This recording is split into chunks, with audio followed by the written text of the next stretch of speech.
반갑습니다. 오늘의 사연 시작하겠습니다. 최근까지도 아이 갖는다고 이것저것 시도해보고 했던 것 같은데 처형 몸만 상하고 별 효과는 없었습니다. 그런데 그 과정에서 아이가 안 생기는 게 네 탓이니 내 탓이니 하면서 동서랑 자주 싸움이 있었던 것 같습니다. 처형네랑 저희 집이 동네는 다르긴 한데 차로 움직이면 20분 정도 되는 거리밖에 안 되거든요. 그래서 처형이 동서랑 싸우면 저희 집에 와서 머물다 가고 그랬습니다. 저희도 아들 둘이 어려서 애 엄마가 엄청 고생이거든요. 그래서 울고불고 질질 짜고 있는 처형을 달래주는 몫은 항상 제 역할이었습니다. 아내도 술을 좋아하긴 하는데 둘째 때문에 술도 못 마시고 하니 결국 처형 술 한 잔 주면서 달래주는 일은 항상 저의 몫이나 마찬가지였습니다. 처음에야 사정이 딱하긴 했는데 솔직히 저도 회사 일 마치고 오면 온몸이 천근만근이었는데 억지로 처형 술 상대까지 해줘야 되는 상황이 좋지만은 않았습니다. 그런데 처형 넋들이 들어주면서 몰랐던 사실을 알게 되었는데 동서가 제정신처럼 보이지는 않더라고요. 나이는 이 집안 식구들 중에서 제일 어린데 성격이 아주 보통이 아닌 것 같았습니다. 다혈질이라서 욱하는 성질이 있어서 돌발 행동도 많이 하고 젊은 시절에 어디서 좀 놀았는지 입도 걸걸해서 한번 핀도가 나가면 그게 집 밖이 되었든 누가 되었든 간에 가리지 않는다고요. 그러니 행복하자고 결혼한 처형이 5년 가까운 결혼 생활하면서 얼마나 고생을 했을지 이해가 가더군요. 그래서 그 이후부터는 귀찮아하지 않고 처형이 또 무슨 일이 되었든 우리 집으로 피신을 오게 되면 저도 눈치 주지 않고 잘해줬습니다. 차라리 이혼하라고 조언까지 해주기까지 했습니다. 그래봐야 처형도 똑같이 30대 초중반인데 요즘 갔다 온 거 가지고 뭐라 하는 사람도 없고 처형은 아이도 없지 않냐고요. 참아가며 사느니 차라리 한 살이라도 젊을 때 새 사람 만나서 새 출발하는 게 어떻겠냐 했지요. 처형은 못할 소리 하지 말라면서 아무리 그래도 어떻게 이혼을 하느냐, 세상이 바뀌었다고 해도 사람들이 색안경 끼고 보는 거 똑같다고 하면서 주저하는 모습이었습니다. 본인 인생인데 제가 이래라 저래라 할 것도 아니고 그러냐고 하고 말았지요. 그냥 제가 해준 말은 조언 정도로만 들으라고 했습니다. 그런데 또 막상 이혼한다는 생각을 하니 처형 입장에서 뜨끔했나 봅니다. 그 뒤로부터는 한동안 싸움이 없던 건지 저희 집에 울면서 찾아오는 일이 거의 없었거든요. 좋은 게 좋은 거라고 어쨌든 둘이 사이가 좋아진 거면 잘 된 거지 하고 말았습니다. 그리고 나서 얼마 뒤에 좋은 소식이 들려오더라고요. 드디어 처형이 아이를 가지게 된 겁니다. 그것도 그런 게 저희는 결혼도 더 늦게 했는데 아이가 둘이었는데 처형은 아무 소식은 없었으니 얼마나 오랜 기다림이었겠습니까? 이제 애도 생기고 하면 동서도 처형한테 함부로 대하지 못하겠지 싶었고 축하해준다고 저희가 비싼 밥도 한턱 거하게 쓰고 축하해주고 그랬습니다. 그런데 그렇게 축하해주고 나서 얼마 지나지 않아서 처형 아이가 잘못되었다는 안타까운 소식을 듣게 되었습니다. 입원한 처형 보러 간다고 부랴부랴 찾아갔죠. 아내가 애들 시댁에 맡기고 온다고 부랴부랴 먼저 차를 끌고 나갔고 저도 회사에서 곧바로 처형 입원한 병원으로 향했습니다. 병원에 가니까 장모님하고 처형이 이렇게 둘만 있더군요. 제가 도착하고 나서야 잠깐 바람 좀 쐬러 장모님이 자리를 비우셨는데 어떻게 해야 할지 모르겠어서 처형한테 무슨 말을 해야 할지 모르겠다고 옆에서 위로의 말을 건네니 처형이 갑자기 저를 와락 끌어안고는 펑펑 울기 시작했습니다. 처형이 우리 집에 와서 신세한탄하면서 자주 울기도 했는데 그날의 슬픔은 제가 가늠할 수 없을 만큼 그동안 제 앞에 흘렸던 눈물보다 더 큰 슬픔이 있었을 겁니다. 그래서 저도 처형 등을 토닥이면서 반대쪽 손으로는 머리를 쓸어내려주고 있었습니다. 그게 제가 무슨 다른 마음이 있던 건 아니고 정말 슬퍼하는 처형을 조금이나마 위로해주고 싶었기 때문입니다. 그러고 있는 나중에 동서가 병실문 벌컥 열고 들어왔습니다. 처형이 제 품에 안겨 있었긴 했지만 당황스럽지는 않았습니다. 애초에 그 상황에서 제가 처형에게 무슨 흑심을 품고 그러고 있던 게 아니었으니 말이죠. 그런데 동서는 저한테 두 사람이 지금 뭐 하는 거냐면서 난리법석을 떨더군요. 손이 동서다 보니 제가 나이가 어린데 저한테 큰 소리 치는 거 그런 거 평소에는 신경도 안 쓰고 그냥 넘어가는 편인데 아주 기세가 등등해서 저랑 처형을 아주 이상한 놈 취급을 하고 있더라고요. 저야 둘째 치더라도 지금 지 와이프가 애 떨어져서 병원에 입원한 상황인데 꼭 저딴 식으로 생각을 해야 했나 싶고 어이가 없어서 정신 좀 똑바로 차리고 살라고 한마디 해줬고 결국엔 둘이 싸움으로 번지게 되었습니다. 상황은 늦게 도착한 와이프가 장모님하고 같이 다시 병실로 들어오면서 일단락되기는 했는데 남편이라는 놈이 저래도 되나 싶을 정도로 어이가 없더군요. 아무튼 그 일이 있던 후부터 처형은 더욱더 저희 집에 자주 찾아오기 시작했습니다.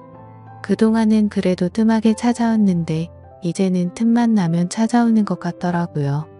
둘이 사이도 안 좋아져서 그 뒤로 거의 집에서 말도 안 하고 그런다면서요.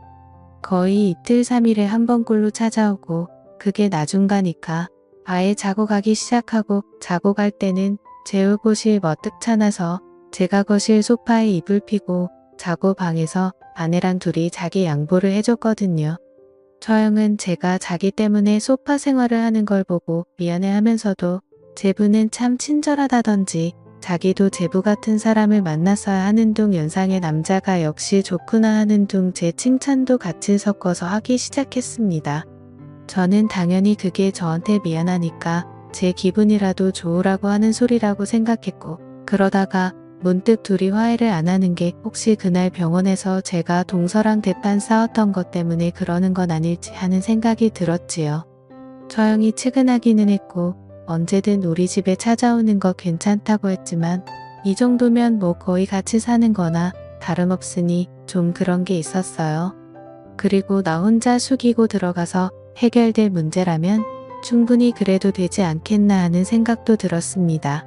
괜히 제가 자존심 부린다고 해서 처형하고 같이 살다시피 하는 것보다 한번 화해하는 시간을 가져보는 게 좋겠다는 생각이 들어서 마침 여름 휴가가 남아있는 게 있어서 2박 3일로 짧게 온 가족이서 여행을 다녀오기로 했어요.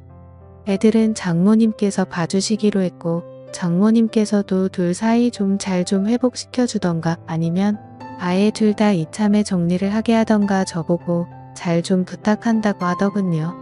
거기에 마침 운 좋게 바다 근처에서 펜션 운영을 하고 있던 친구가 있어서 적당히 싼 가격에 2박 3일간 머물 기회가 생기게 되었습니다. 출발은 한 곳에서 각자 집에서 쓰는 차를 끌고 출발을 했는데 도착하고 보니 처형네가 먼저 도착을 해 있더군요. 그런데 둘이 벌써 티격태격 싸우고 있는 겁니다. 처형은 동서한테 제부 좀 본받으라고 하면서 성질을 부리고 있었습니다. 저는 그냥 천천히 운전하면서 아내랑 휴게소도 들리고 화장실도 다녀오고 하면서 천천히 움직였는데 처형네는 그런 거 상관없이 일단 직진만 해서 일찍 도착한 것 같더라고. 그 와중에 처형이 화장실이 급하기도 했는데 동서는 그런 거 상관없이 운전 오래 하기 싫다고 후다닥 도착 먼저 해버린 겁니다. 그래서 처형이 배려심이라고는 하나도 없다고 하면서 저랑 동서를 비교하면서 성질을 부리고 있었던 거고요. 저도 동서랑 오해도 풀고 두 사람 사이도 좋게 만들어주려고 온 일과인데 시작부터 저렇게 꼬이니 저도 머리가 다 아파왔습니다. 그래서 원래는 밤바다 구경도 좀 하고 해변도 거닐고 하려고 했는데 하는 수 없이 챙겨온 고기랑 술이랑 꺼내면서 일단 분위기 전환부터 하자고 바베큐 파티부터 시작을 해버렸지요. 준비를 하는데 동서는 하나도 도와주지 않더군요. 거기까지는 상관없는데 처형이 살랑살랑 흔들면서 오더니 저한테 애교까지 부려가면서 준비하는 걸 도와주기 시작한 겁니다. 제가 혼자 다 준비할 수도 있고 아내도 있는데 처형이 일부러 동서를 도발하려고 하는 건지 저랑 친한 모습을 보여주려고 하는데 너무 부담스러웠습니다. 아니나 다를까 고기가 다 구워지고 본격적으로 술자리가 시작되는데 동서는 저 멀리서 입이 대빨 나와가지고는 같이 즐길 생각도 없어 보였네요. 제가 괜히 친한 척 맥주 한 캔 들고 옆에 앉아서 동서 기분 좀 풀어주기 시작했습니다. 그래도 제가 옆에서 노력을 하니 동서도 마음을 열었는지 제 말도 조금씩 듣고 속에 있던 이야기를 하나 둘씩 꺼내더군요. 처영이 지랑 저를 그렇게 비교를 한다면서 아직도 제 칭찬을 하는 처영의 모습에 앙금이 남아있는 모습을 보이더라고요. 어떻게 기분 좀 달래주려고 그러고 있었습니다. 아내는 처영 구슬르면서 둘이 화해하자는 식으로 같이 이야기를 끌고 가고 있는데 결국 이야기가 잘 안 됐나 봐요. 제 아내가 술을 못 마신다고 하지 않았습니까? 그런데 어떻게 분위기 좀 만들어 보겠다고 처형하고 같이 술을 마시면서 이야기를 했나 본데 결국 실패를 하고 말았던 거지요. 아내는 술이 몇 잔 들어가니 몸이 힘들어져서 결국 자러 들어가게 되었습니다. 처형도 아내랑 같이 들어가길래 같이 먼저 자러 들어가는가 싶었지요. 그리고 저는 동서랑 둘이 남아서 같이 이야기를 하고 있는데 술이 맥주만 남고 다 떨어지니 동서가 시내 나가서 같이 술 한 잔 더 하자고 하더라고요. 그런데 저는 어쨌든 다음날 일정도 있고 시간도 늦은 데다가 어차피 시내까지 나가려면 차를 끌고 가야 할 텐데 술 먹고 운전을 어떻게 하겠냐고 시내 나가서 마시는 건 다음날에 하는 게 어떻겠냐 설명을 했더니 동서는 기분이 나빴는지 자기 생각해주는 사람은 한 명도 없다고 성질을 부리면서 혼자서 차 끌고 나가버리더군요. 저 딴 자식이 다 있냐며 저도 치를 떨고 있었습니다. 결국 밥 먹고 술 먹은 자리 뒷정리는 저 혼자 하게 되었는데 뒷정리를 하고 있으니까 잠든 줄로만 알았던 처형이 숙소에서 밖으로 나오더라고요. 그 사람은 어디 갔냐고 물어보길래 혼자 더 마시고 싶었는지 차 끌고 나갔다고 말했습니다. 처형은 그럴 줄 알았다면서 자포자기한 표정을 짓고 있었어요. 그래도 뒷정리 도와주는 사람이 하나 있으니 생각보다 일찍 정리가 되더라고요. 조금 피곤하기도 해서 저도 이만 들어가서 자려고 하는데 처형이 자기가 잠이 잘 안 온다면서 맥주 남은 거나 같이 좀 마시자고 하더라고요. 처형과 원래 술을 자주 마시기도 했기에 별로 불편할 게 없어서 그러자고 했는데 처형이 맥주를 한 캔씩 원샷을 하는 모습이 취하려고 일부러 저러는 건가 싶은 생각이 들었습니다. 아니나 다를까 술 기운이 확 올라와 있는 처형이 어지럽다면서 잠깐 기대서 쉬고 싶다면서 제 옆으로 와서 제 어깨에 머리를 기대는 거 아니겠습니까? 아무리 술을 잘 못 마셔서 먼저 취해 잠에 들었다지만 아내가 바로 코앞에 있는 숙소에 잠들어 있는데 이 광경은 아무리 아내라도 썩 좋아할 만한 장면은 아니었습니다. 처형이 거의 몸을 베베 꼬아서 저에게 안긴 듯 안기지 않은 듯 몸을 비틀어 저한테 기대고 있었거든요. 당연히 술 마시러 나간 동서가 돌아와서 이 광경을 본다면 이번에는 오해라고 설명할 만한 모습은 아니었습니다. 그래서 부담스러워서 처형한테 너무 가깝지 않느냐고 눈치를 줬지만 처형은 이미 그런 건 상관없이 저한테는 안돼 없이 자기의 마음을 고백해 오더군요. 전에 했던 말처럼 제부 같은 사람을 만났어야 했다. 제부는 참 다정하다 하면서 전에 자기한테 이혼하라고 하지 않았느냐고 멀쩡한 여자 이혼녀 만들었으면 그에 따른 책임을 져야 하지 않겠냐면서 제 말대로 자기가 이혼할 테니 앞으로 자기를 책임지라는 겁니다. 이혼하라고 말한 게 왜 책임을 져야 하는 거냐 물으니 자기가 이혼녀가 되었다가 다시 결혼 못하게 되면 아직 한참 된 나이인데 괜히 저 때문에 독수공방하게 되는 거 아니겠냐고 하더군요. 그러니 제 말대로 이혼을 하겠으니 자기가 외롭고 힘들 때는 제가 언제든지 그 모자란 걸 채워줘야 한다는 겁니다. 그러면서 계속 제 쪽으로 몸을 틀어버리면서 자기 볼따구를 제 얼굴에다가 가까이 가져다 붙이려고 하더라고요. 조금 상황이 심각하다 싶었지만 잘해보려고 온 휴가인데 상황만 악화되고 얼마나 속이 상하면 저럴까 싶기도 하고 그래서 그냥 처형이 하고 싶은 대로 하게 내버려 뒀습니다. 다행히 아내는 깊게 잠이 든 것인지 깨지 않았고 동서는 아예 휴가가 끝나는 날까지 들어오지 않았습니다. 알고 보니 그때 기분 나쁘다고 시내에 나가서는 그냥 그 길로 차 끌고 집으로 돌아가 버렸더군요. 처형은 이제 도저히 안 되겠다고 이혼하겠다고 하는데 솔직히 그때부터는 저도 걱정이 되기 시작했습니다. 이미 처형은 그날 저에게 해소하고 싶었던 걸 모두 해소한 상황이었고 저한테 자기가 이혼하면 마치 제가 처형을 책임져야 한다는 듯이 말했던 게 문득 생각이 난 겁니다. 여태까지 이혼 생각이 없다던 처형이 왜 하필 저랑 그런 일이 있고 하루도 지나지 않아 마음을 바꾼 걸까요? 안 봐도 무슨 상황인지 뻔히 짐작이 되더군요.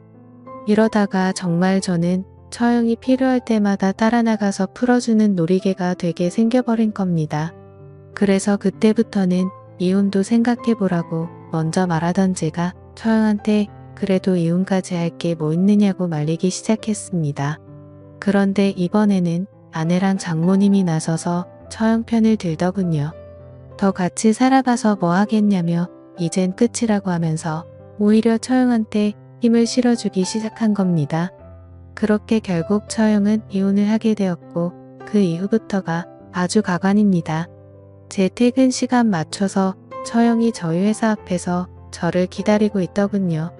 자신의 동생 즉 그러니까 제 아내한테 전화해서 야근이 있다고 하던 무슨 이유를 대던지 하라면서 오늘 저녁에는 집에 들어가지 말라며 자기랑 같이 시간을 보내자는 겁니다.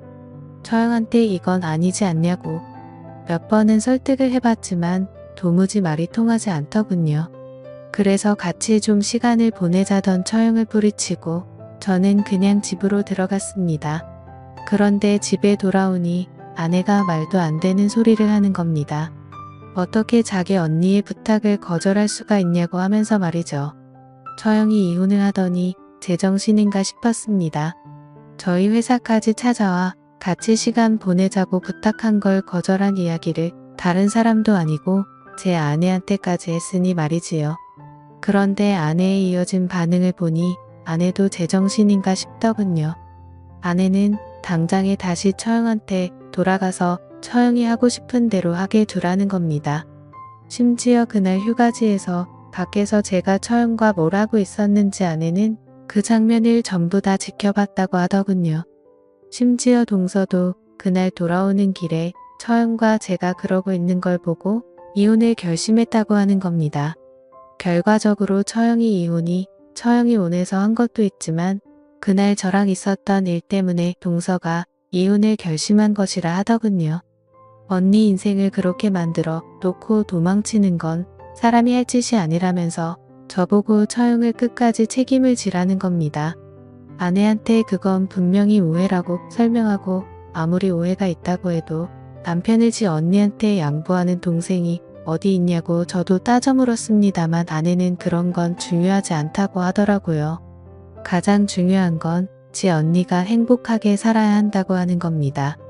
언니도 제정신을 차리면 더 이상 저한테 그러지 않을 거라면서 당분간만 언니 힘들지 않게 도와주라고 하는 겁니다. 그러면서 하는 말이 둘째 태어난 지 얼마 되지 않아서 아내도 몸이 힘들고 솔직히 저랑 생각도 없다고 그동안 저한테도 처형이 같이 있으면 서로 좋은 거 아니겠냐고 하더라고요. 자기도 좋고 지 언니도 좋고 저도 좋고 전부 다 좋은 것만 있는데 아쉬울 게 뭐가 있느냐고요. 저는 아직도 그게 무슨 말도 안 되는 소리냐면서 거절하고 있기는 하지만 이제는 저도 뭐가 뭔지 모르겠습니다. 그냥 아내가 말하는 대로 좋은 게 좋은 거다 생각하고 처형이 원하는 대로 하게 해줘야 할지 아니며 이거지 같은 상황에서 빨리 발을 빼야 하는 건지 말이지요. 정말 생각지도 못한 상황 때문에 요즘 여러모로 너무 지치고 힘이 드네요. 모두 상처받지 않고 잘 해결할 수 있는 방법이 아예 없는 걸까요? 심란한 가운데 최대한 좋은 조언 많이 해주시면 참 감사하겠습니다.